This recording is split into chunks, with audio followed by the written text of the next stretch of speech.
Hello, and Happy New Year to everyone. I love a new year. It's time for new beginnings, a time to reflect on the past year and make commitments for the upcoming year. It's sort of like a giant, imaginary reset button, and for our students and staff, it's also the unofficial halfway point of the school year. The old cliche that time flies when you're having fun certainly rings true throughout every single Red Clay school. So it seems like just yesterday we were coming back from summer break, and now it's hard to believe that winter break is behind us. Before you know it, it'll be summer again. We must be having fun.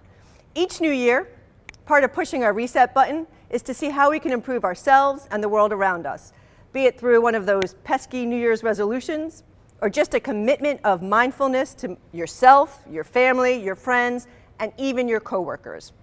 On today's show, we're going to cover a lot of these topics, and hopefully you will find something that speaks to you and will positively impact you or someone you know in ways you couldn't have even imagined all the way back in 2019. But now it's 2020, hard to believe. And one commitment I know I can keep is sharing great guests with you. So let's get this New Year's party started.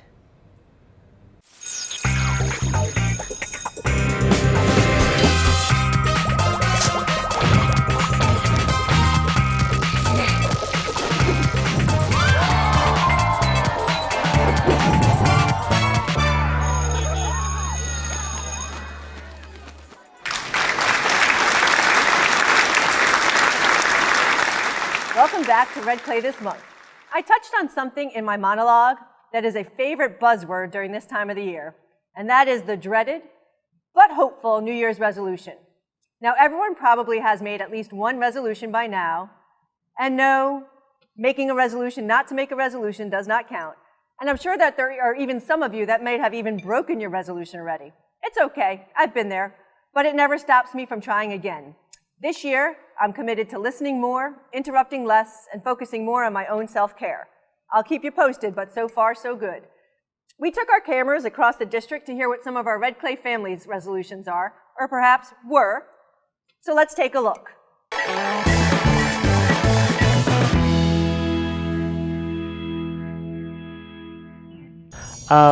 My New Year's resolution is to not make New Year's resolutions. Become friends with my brother more. Oh yeah. I'm just not gonna, I'm gonna think before I speak, like before I give my opinion on people. To set better goals for myself and follow them.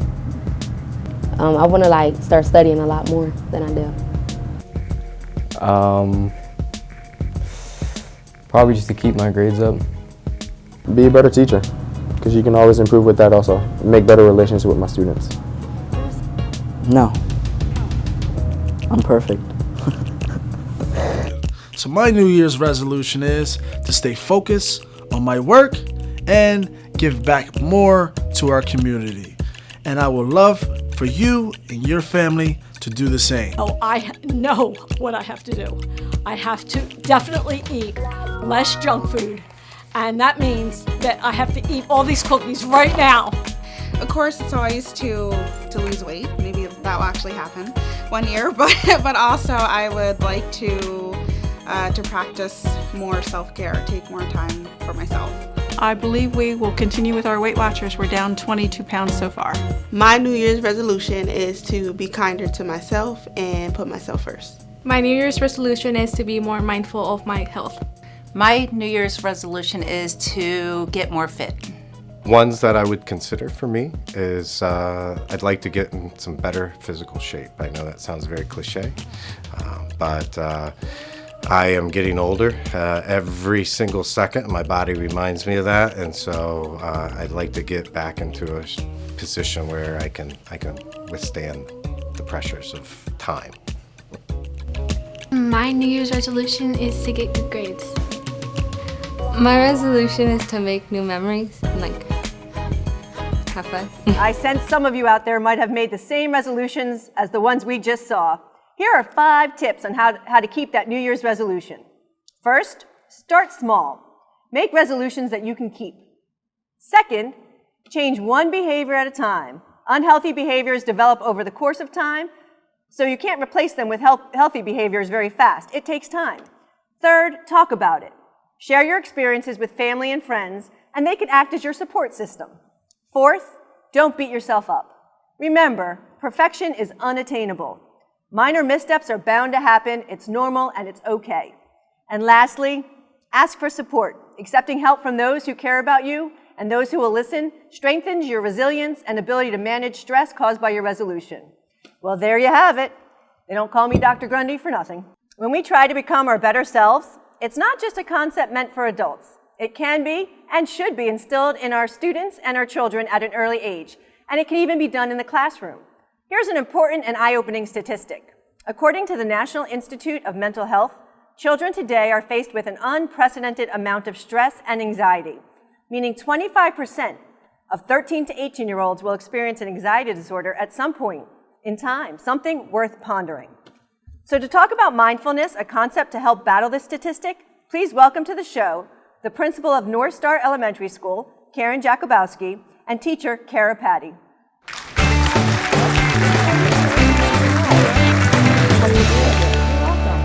for having us. Well, this is a very exciting topic. For our viewers, can you tell us, Ms. Patti, what is mindfulness? So, that is a big question. I'll summarize it real quick. It's the ability to be right here, right now, in the present moment, to notice what's going on around you and not necessarily having to react to it. So, I mean, if you want to go into the science behind it and very simplified, Sure. you can get into the central nervous system. So it has two parts. There's the sympathetic and the parasympathetic. And we have this natural imaginary pendulum that kind of swings between both. So the sympathetic is the fight or flight. The parasympathetic would be the rest and digest. And our pendulum is kind of in the middle, waiting to react, waiting to calm down. So depending on the situation, that's where the pendulum is going to swing. So mindfulness kind of teaches you to take that mindful moment and help that pendulum to go more to the parasympathetic resting side through many techniques. So we mainly use breath, which in yogi terms is pranayama. So breathing techniques. So if you are more... What is that term again? Pranayama. Pranayama, Yes. okay. So if you're more amped, more on that sympathetic side, you can use the breathing techniques of a shorter inhale, pausing, and then a longer exhale to kind of make that imaginary pendulum swing. If you need some more energy, longer inhale, pause, shorter exhale. And if you just want to get yourself even, equal breathing, 5 count inhale, pause, 5 count exhale. So using those breathing techniques, that's a main tool in mindfulness. And we can teach them to our students too. Not necessarily like that. We have all sorts of fun ways, breathing pranayama techniques to teach the students. But you know, mindfulness is being able to use that breath as an anchor. Maybe as you're breathing in, you're focusing on your nose, you're focusing on your chest, you're focusing on your belly, and using that breath as an anchor to connect our breath to our central nervous system. That's the one system of our body that we can access from the outside through the vehicle of breath. And so being able to teach the students to take that mindful moment, to take that breath, and to be able to shift their pendulum to calm themselves down is mindfulness in action. Amazing. Before you got here, I was just breathing without thinking about it, and now I am actually thinking about my breathing. So, Dr. J, how do you practice mindfulness at North Star? What does it look like at North Star Elementary School? So this year we have a mindfulness coach that we brought in for an 8-week period. Once a week, every week, she comes into each class for 15 minutes, and she leads them in a mindfulness lesson. So are the teachers in the classroom at the time? They are. Excellent. All adults in the classroom are encouraged to participate, to show the students the value and importance of that program and the work. And then Kara and I actually took the same training that the coach has in order to hopefully continue the work within our school. So it's once a week, just 15 minutes, one lesson for the kids to practice, and the teachers are encouraged to practice this throughout the week when the coach isn't there for an 8-week period, and that's the program we've implemented this year at North Star. And so what does a lesson look like? Is it a lesson on breathing, or what might a sample lesson look like? So one of the first ones she taught us was she has the kids put all their fingertips together like in a ball, and if they breathe in and extend out extending their hands, and breathe out to bring them back together. And she'll teach them to do it 5 times in a row together. Okay. And that's one of the simple practices that we've recently learned. And if I do that, I will feel. So what that would do would be bringing your attention to your breath. So mindfulness is that moment before you react to a situation. Life is 10% what happens, 90% how you react to it.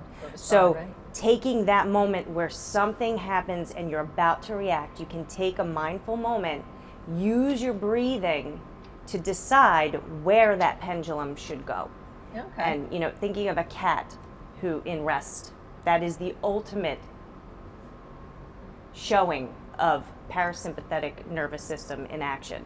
And it's hard for a human being to be able to get to that state. It takes practice. So that's why we call it mindfulness practice. So to be able to just calm yourself through the breath. And I mean, Dan Siegel has the model of the brain. Okay. And so this is another thing that we taught, and again, completely oversimplified, but it's all based on research and facts. And you could teach this to elementary school children. Here's your brain. I've learned this, right? Mm-hmm. And so you have inside the brain is the amygdala. The amygdala is that reactor. Okay. Right? So, and again, oversimplified. Covering your amygdala would be the prefrontal cortex. That's like a little safety blanket. Right. Okay. But behind the amygdala is the hippocampus.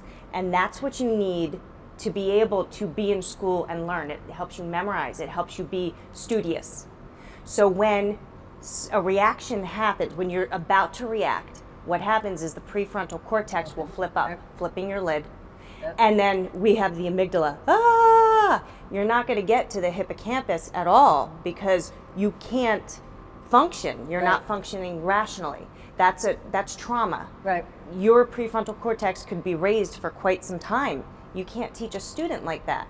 So you need to, through breath, before reacting, take that moment, and if it is flipped, allow it to slowly come down. And when students are able to intellectualize that, then they're able to practice it. And so they kind of know how to regulate it when they're feeling, I'm good here, and if I'm starting to feel this. I use that with my students all the time. Excellent, excellent. So what impact has it had on North Star, students or adults? So recently I actually used the ball, we call it the ball breath, and there's a finger breath where you start at the bottom of your finger, take an in breath, touch your top of your finger and go down, and you do it for each of your fingers for 5 breaths. Okay. And in 2 separate occasions, there was a child who was having a difficult morning, wasn't able to sit, be ready, and learn. And so I took them for a few minutes and I just gave them the choice, ball breath or finger breath. And they had their lessons already. They love choice. So they knew what we were talking about, and I gave them the choice because give the kids a choice that really helps them feel empowered. 4 or 5 breaths, and they both chose 5 individually. This was separate instances, and I just sat with them and did the breath with them before I even talked about anything about why they were acting the way they're acting or how we could get them to transition back to class to be ready to learn. And by the end of that, we just simply were able to talk through what happened and solve the problem with them for them to return and be ready to be learners within the classroom. So it's neat how we've been teaching them and we're practicing it and how we're able to use the strategy with them and see it help them. Yeah, I think sometimes as adults, we do it, but we didn't name it. We didn't have a strategy. I know sometimes when I'm faced with a tense situation, I plant my feet, I breathe out, but I never knew exactly what I was doing, but that was my strategy to cope with a potentially tense situation. So now I sort of have a name for it. I think I'm being mindful when I'm planting my feet, focusing on breathing out, and then facing the situation. Before reacting. Yeah. So why is it important to be so present, and how has it changed you, Dr. J? So for me, when I have a difficult conversation either I need to make, or maybe I just got a difficult conversation over the phone, or an adult confronted me with their level of intensity about a situation that creates the heavy breathing I start notice me having, and I start getting tense, warm, all those feelings that you get you're facing when you're getting stressed all day long, right? And the mindfulness breathing actually has helped me manage myself in that moment. Excellent. To not stay, I call it, in that freaked out mode. But as I, within the situation, recognize to start breathing, I actually realize my thoughts become clearer, because when your lid is flipped, for that example, you actually can't think properly, clearly, and solve a problem in the most optimum level of your brain functioning. Right. And what that breathing does is it brings it all back to that natural calm state for you to actually make a best decision or response or action or reaction. And so I've tried and practiced that as things have come up just in life, at work, at home, you can take it anywhere. And as I've done these breaths, the outcome has been such a better positive, and you actually have more energy because you're using up so much energy when you're stressed out and in that flipped out So mode. we in fact get the best Dr. J. You get the best of me. That's awesome. Miss Patti, can you share for our viewers one technique that they can try at home as a beginner or somebody who might not have heard of this before? Sure. So just sitting with your feet nicely planted, shoulders rolled back and down your spine, kind of heart rising up a little bit, almost like a string pulling your head towards the sky. And just either close your eyes or stare out in front and just start to notice either your nose, your chest, or your belly, and just start to breathe and notice what you notice, not trying to control anything. If you have a thought, which we all do, because that's the toughest part of mindfulness, think of it like a cloud in the sky and just let it pass. And it's okay to have thoughts as long as you can just let them go. Mindfulness is also about letting go and not trying to control every situation, because you can't. Which is challenging for many people. And that's a major cause of stress. Yeah. So, I mean, mindfulness is a tool not just for children, it's a tool for adults, for everybody. And if you're going to teach it and implement it, you have to practice it too. And it's not easy, but it's so worth it. So if somebody was very skeptical about the impact of being mindful, how might you convince them to give it a shot? Well, there's tons of research. It all depends on what type of person they are. Do they need, I like research. Okay. I like to see Provide the data. right? But, if you can show them some research, tell them, hey, look up mindfulness. It is the newest thing coming down the pike, and it's taking everything by storm. It is a big deal because it works. Or maybe even have them just do some mindful breaths, get in the mindful body and do some breathing. Don't knock it till you try it. Excellent. Well, thank you so much for being here. I think that this topic of mindfulness is critical. We're in the business of educating children, but that's more than reading, math, science. It's also the whole child. It's helping them to regulate and to be able to focus, be ready to learn. And so I think that this mindfulness is critical to our students and also to the adults, because we're also very focused on self-care. And I think that adults need to take care of themselves so that they can be the best for their students. So this is very interesting. But before we go, I do want to know, as we're entering this new year, what is your New Year's resolution, Dr. J? So mine is to run a half marathon. Excellent. And what are you doing to prepare for that? How are you going to stay committed to that? Well, I train every week, and so I have to pick my marathon, and then I backtrack and plan accordingly to run an extra mile to build up to it. So have you identified the month of this marathon? Well, I was supposed to do it tomorrow, but I injured my foot, so the farthest I got was a 10-mile 2 weeks ago, which was my goal for this year. So next year it is. And Miss Patti, what about you? What's your New Year's resolution? I will not be running. No, I will not be running. I just want. And you're going to stick to that, right? I just want to breathe a little bit more and find the joy in the present moment. Yep. And I have a feeling that you're pretty good at it. So thank you again for being here. Stick with us. When we come back, we have so much more to come.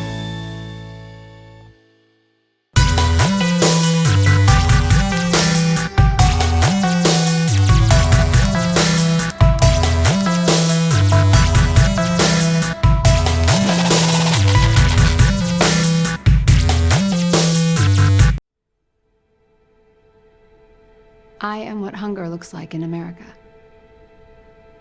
I am an 8-year-old girl who's not excited for the last day of school.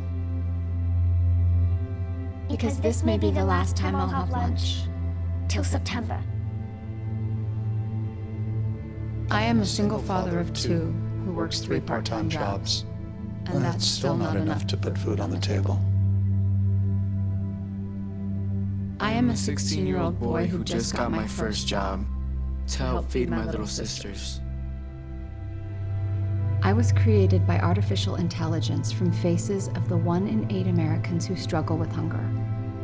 People you pass by every day but never knew they were hungry.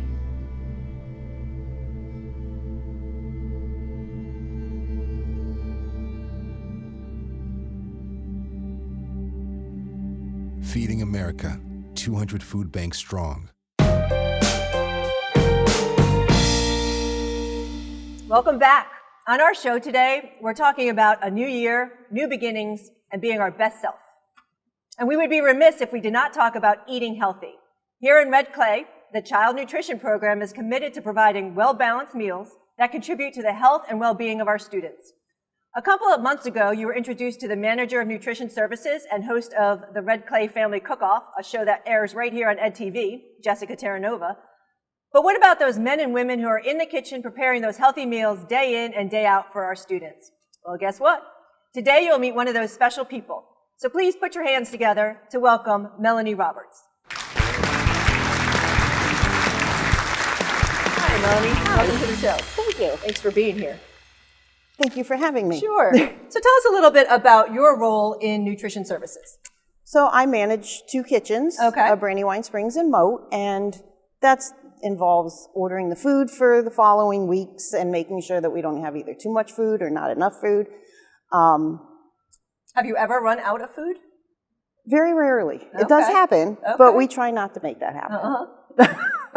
So you have you know precisely how much to order each week? Yeah, we have our guidelines, and we know, like at Brandywine, I know I serve between 550 to 600 kids, so I have to make sure I have enough food to feed them all. Excellent. So tell us about how long you've been in Red Clay and kind of your pathway to your current role as a manager. So I've been with the nutrition department for about 12 years now. Wow. I started as a general worker, a substitute worker, and I worked my way up to a lead position, and about 3 years ago I became a manager. Excellent. So what's the difference between a worker and the manager? The managers were in charge of making sure the food is out on the serving line and looks good. We make sure that they have their fruits and vegetables out. And the workers are the ones that are putting it out to make it and serving it and taking the customer service from the children. So they're the ones who have the privilege of interacting with the kids. Yes. Boots on the ground, face to face every Yes. day. Awesome. So what role do you see that you play in keeping our kids healthy? Well, we feed them healthy meals. We've cut the sodium from federal guidelines. We've reduced sodium, the whole grain foods, fruits and vegetables, and that's a big one. A few years ago, they are now required to take a fruit and vegetable with lunch. And when it first started, a lot was going in the trash, but I see kids eating it now and really enjoying the fruits and vegetables that we serve. Right. I've had experience where I've seen kids eat a fruit and ask me, what is this? Yes. And I think that's amazing. I mean, and it's something like a kiwi or something that they might not have seen, but the fact that we're exposing kids to food that they might not otherwise have had exposure to is incredible. So you said federal guidelines, so it's not like we can just make up the menu? No, we actually have nutritionists that do our menus, and they follow all the federal guidelines, and we follow the menu that they give us. Okay. Is a middle school lunch and an elementary lunch the same? Or does the portion size increase? Or the portion size increases a little for for middle school and high school. Okay. So that's a consideration? Yes, in but they planning? still all are required to take the fruits and vegetables. So personally, what is your favorite meal of the day? You as a human being as opposed to a cafeteria manager. I personally like breakfast. That's my favorite. It's one of, well, they say it's the most important meal of the day, but to me, I think it's one of the 3 most important meals of the day. It is. I value each and every one of them. I agree with that, yes. And what about at school? What do you think that the kids favor? So breakfast, lunch, what do you think is their favorite meal? A lunch. And particularly, what's their favorite day? Right now it's pizza. Pizza day is everything. And chicken patties. They love chicken patties. Do they? In my experience, I know that students have loved pickle sticks. Yes. Can you describe what a pickle stick is? A pickle stick is a sausage on a stick wrapped with a pancake. And they do love pickle sticks. Thursday mornings are pickle stick breakfast. And the one challenge that I always found with pickle sticks is very sticky fingers and sticky tables. Yes. Yep. So because they have to have the syrup with this pickle sticks. Absolutely. And I know Pizza Days always, and I think they also love the walking tacos. I find kids used to love. We do nacho day, but we don't do walking tacos in the elementary and middle school level. I think I'm showing my age. Yikes. That was probably pre-guidelines. Yeah. So what is your favorite part of working with students and even the adults you work with? My favorite part is watching the children grow, the students grow. From when they come in at Brandywine as kindergartners and they're scared and they're big-eyed, and then in 8th grade when they're walking out of the cafeteria for the last time, and you watch them grow from that little scared kindergartner to a young adult that is going to do awesome in life. So you really truly get to know the kids? We do. By name, many of them? Many of them, yes. Uh-huh. We do pay attention to who they are, and we try to take part in, they can come to us with any issues that they have, and we try to be open with them. And how do you keep students who have allergies safe? It's in our register system. It pops up if they have an allergy.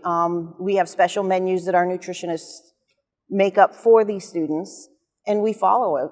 Like if it comes up and they have an egg allergy, we make sure that they don't get anything with the eggs in it. So special orders don't upset you? No. Excellent. No. What advice would you give our viewing audience in this new year to eat healthy, to stay healthy? What's some advice that you might give? Eat school lunches. Okay. The kids can eat school lunches you're right, and because breakfast. Sometimes what you serve is way healthier than what families are packing for their students to bring. But I would say just eat more fruits and vegetables, exercise more, and try to reduce stress in your life. Yeah, that's great advice. Very good advice. Well, thank you so much for taking time out of your day to be on our show, and thank you for your years of service and hard work. Each month, we like to cast a spotlight on a Red Clay employee and give them special recognition for all that they do. We call them good apples.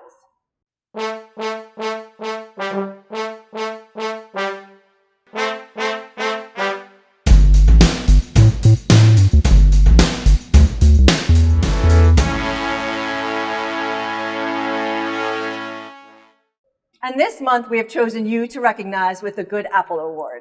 And it is absolutely yours to keep, so it's not just a prop. It's something that we truly want you to have because we're very grateful for your service and what you do. It truly takes a village for our students, and you're a very important part of that village. So thank you very much for what you do. Thank you so much. Stay tuned. We'll be right back after a short break, and we'll find out how you can make a difference in a child's life right after this.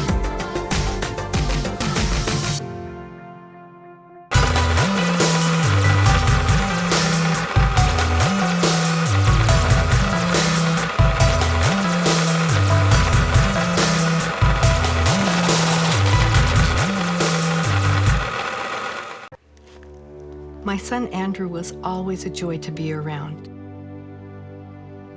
He was smart and talented with a personality that just drew people to him. And he is all of those things and more today. I always taught him to be accepting of other people and to be true in everything you do. That's why when Andrew was suddenly fired from his teaching job for being gay, I literally felt my heart break. As a parent, you try to prepare your child for anything that can happen in life, but how do you prepare them for something like that? I hope for a future where no matter what a person's sexual orientation is, people will be treated with respect, equality, and love.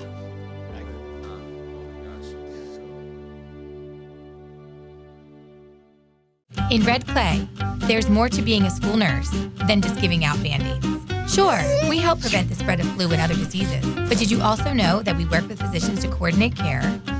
We administer medication and manage chronic disease. We coordinate sports physicals and provide education to students, staff, and communities. We deal with stomach aches, sprains, and nosebleeds. We conduct screenings for hearing, vision, and so much more. Plus, we document it all. And sure, we give out the occasional Band-Aid or two as well. Red Clay Nurses, keeping your kids healthy is what we do best.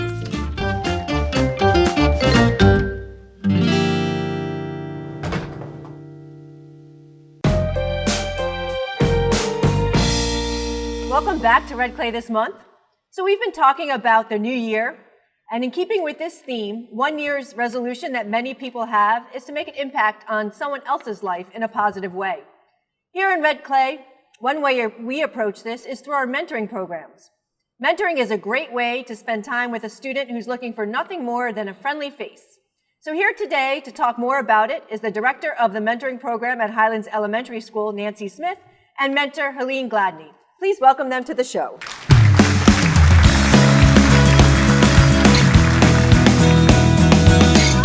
Thank you so much for being here.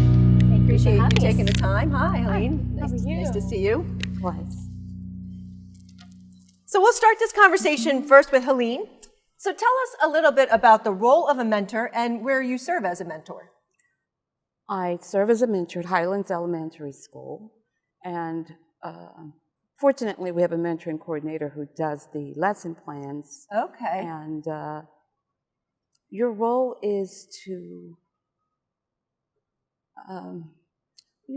When you say lesson plan, so you're actually teaching the student, or is it playing games with students? Like, what does it look like when you mentor a student? Well, for each mentor, it's different. Okay. My being a part of the Highlands family, I'm able to go and pick up my student, and when I get, whether it's him or her, I talk to the teacher and find out if they're working on their math expressions or something in their Scott-Forsman. They'll give me the work, they'll send it with the student, and we'll work on that particular item. If they're weak in a particular area, then we'll work strictly on that math area. Rather it's, so it's really meeting the students wherever they are in terms of what skill they're working on during the day and they need improvement. Right, so you truly are an added element or intervention to promote student success, which is tremendous. How long have you been giving back in this way and serving as a mentor? As a mentor, it's been over 20 years. Over 20 years. Do you keep the same, how long do you keep the same student? Or keep the relationship with that same student? Well, with Highlands, it's from K through 5. Right. With one particular student, I still mentor her periodically. The students at Highlands, from the moment I get the student, I see them through that 5th grade at Highlands Elementary. So you mentor more than one student at a time? No. Okay. Actually, currently I have a 1st grader, a 2nd grader, and a 5th grader. So more than that, so individually you're meeting with them. Separately. However, you have several students that you meet with individually. Yes. Fabulous, fabulous. Nancy, as a mentoring coordinator, what is your role and how did you get involved? Well, I've been a mentoring coordinator now for, this is my 18th year. Oh, wow. I did 7 years at AI DuPont Middle School. Okay.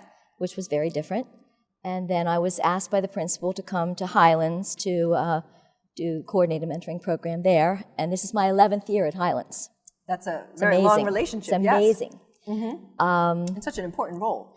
As a coordinator, I prepare all of the things that the mentors come in to do. The lesson plan is loose. Okay.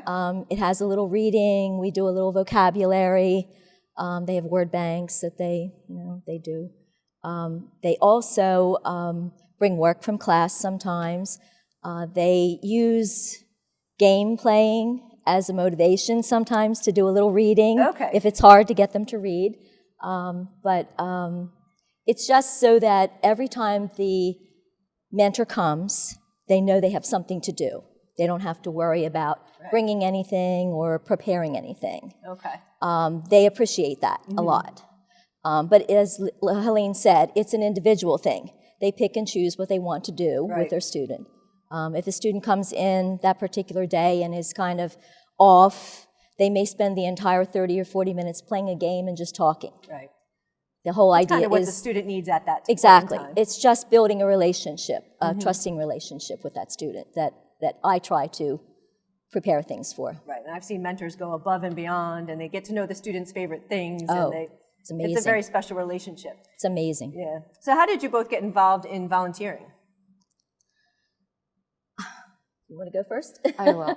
For me, I grew up with a very strong grandmother because I was with my parents. My grandmother was our Tuesday night Bible study, our Saturday time. It was quite an education, something that I would like to see more of that today. And she was also our summer camp, so it was a lot of educational opportunities for me. When we turned 14 years old, my grandmother said, "Dad, you need to go volunteer somewhere." And I became a candy striper. Oh, and why did she recommend that? She said, "This world owes you nothing. It's what you put into it. It's going to be what you're going to get out of it." That's so special. And so even though she was family, it sounds like she was somewhat of a mentor to you as well. Absolutely, yes. That's great advice. What about you, Nancy? Well, I was a teacher all my life. Okay. And so are you retired from teaching? Yes. And this is kind of this is what you do in retirement. My second. I really have never retired yet. Right. But being a teacher, there were always children that you wanted to work one-on-one with and just couldn't do it. You didn't have the time. And so when I was at AI DuPont Middle School, the principal there had to choose someone to start this mentoring program. And luckily, it's just luck, he chose me. And I feel like that's what I was meant to do my whole life.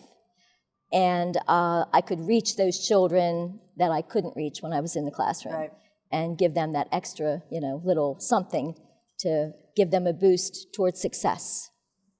So with all your giving, what does it do for you personally? How does it make you feel? I feel like I'm getting more than I'm giving. That's very special. That's such an awesome response, because you truly are giving, but to you it's making you feel. Yes. That's wonderful. What about you, Nancy? I think if you asked any of our mentors at AI, at Highlands, they would say the same thing, that when you volunteer, it's your time you're giving, but what you receive from those children that you work with in the way of, sometimes it's pure love. Right. I mean, they get hugs, the children look forward to them coming. That's what it is for me. Every time I go to work in the morning, I look forward to seeing those children. And in my office, I'm sitting when they're coming into their classes. I get hugs every morning. I get, hello, how are you? Mm-hmm. And it brightens your day. Right. And oftentimes you're working with some of our most fragile learners. Absolutely. And making a tremendous difference. Absolutely. So how would you convince somebody who was somewhat skeptical that they can truly make a difference in someone's life? Like, how do you go about recruiting new mentors?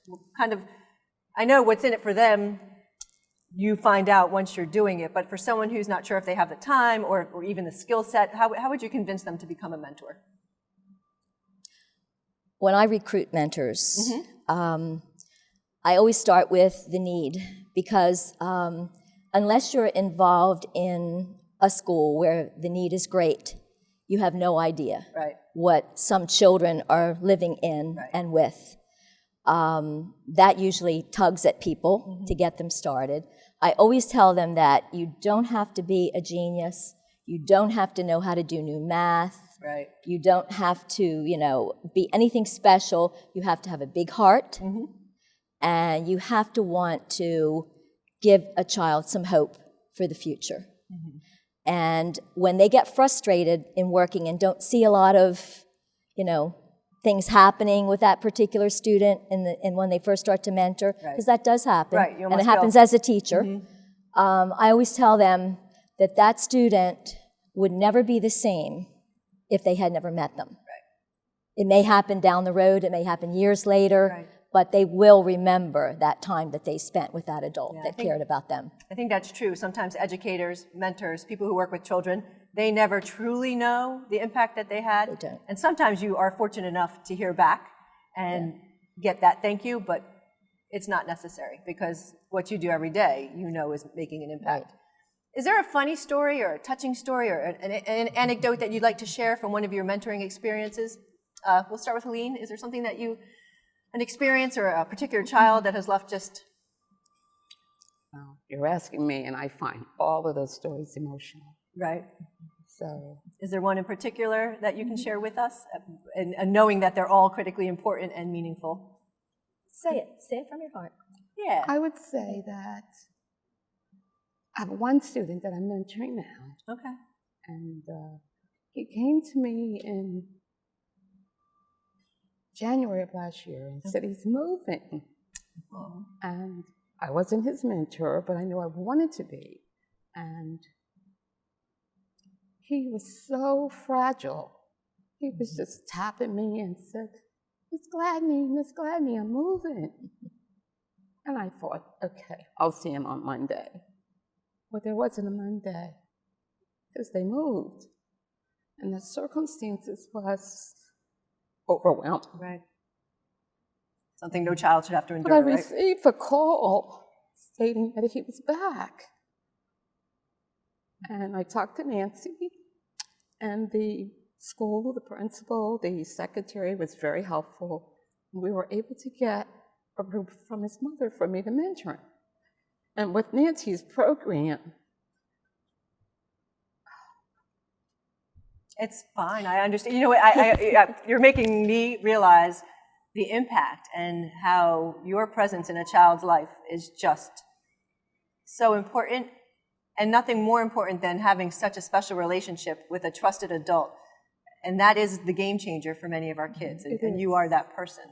That's fabulous. He looks forward to seeing her every week because when I'm there and she's not, she comes in one day a week.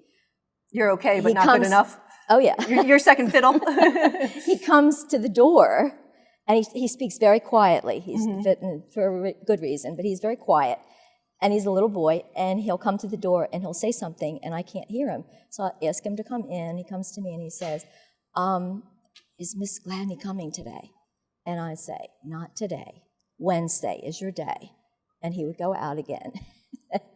Every day he comes in, whether it's Monday, Tuesday. 2 more sleeps, right. 1 more sleep.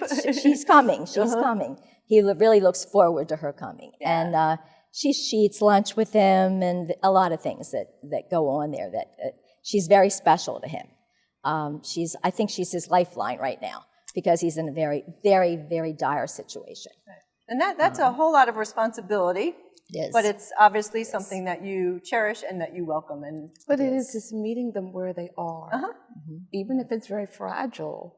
So you've asked the question, what do you say to people to invite them to become mentors?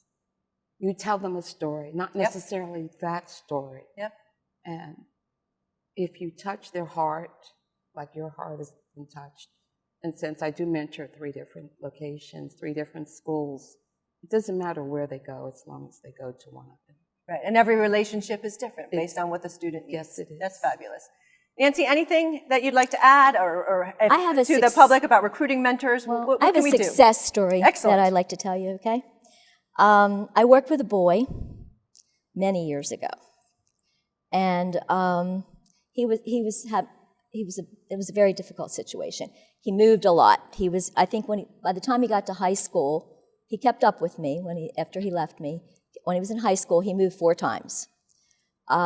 He was very smart, and he was a good runner. He was kept up with track. He got a scholarship to go to, I think, Del Tech in track. And he went there, and he got in touch with me, and he said, I really don't know what I want to do. I'm going to school, but I'm not really feeling it, And I said, well, what does your heart say? What do you really want to do? And he said, I really love computers. And I said, well, then you really need to look around and see what's happening in the world with computers. He found a place that was in Michigan. He hitchhiked to Michigan. Oh, geez. He sent me an email years later. This was an epistle email.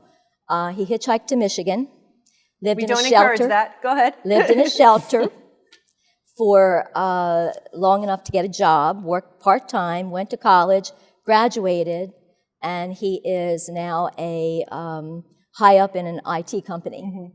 And his last word to me in this long email that told me all the things he had been through since I'd seen him last was, thank you, Mrs. Smith, for making me believe I could do it. Yes. That's why I do it. And thank you, Ms. Gladney and Ms. Smith, for what you do, because you truly do make an impact on kids, and these relationships are priceless. So thank you very much for being here today. So for our viewing audience, if you'd like to take the opportunity to become a mentor or would like some more information on how to be a mentor, please visit the website below. Trust me, your impact as a mentor can be life-changing for a child. So again, thank you for taking time to be with us today. I also want to thank Dr. Jakubowski, Dr. J, Teacher Cara Patti, Melanie Roberts, our Good Apple of the Month recipient, and of course, a big thank you to you, our audience, for joining us on this episode of Red Clay This Month. And to start this new year, I'll leave you with a quote from Muhammad Ali, who said, "Even the greatest was once a beginner. Don't be afraid to take the first step." Thank you again, and we will see you next time.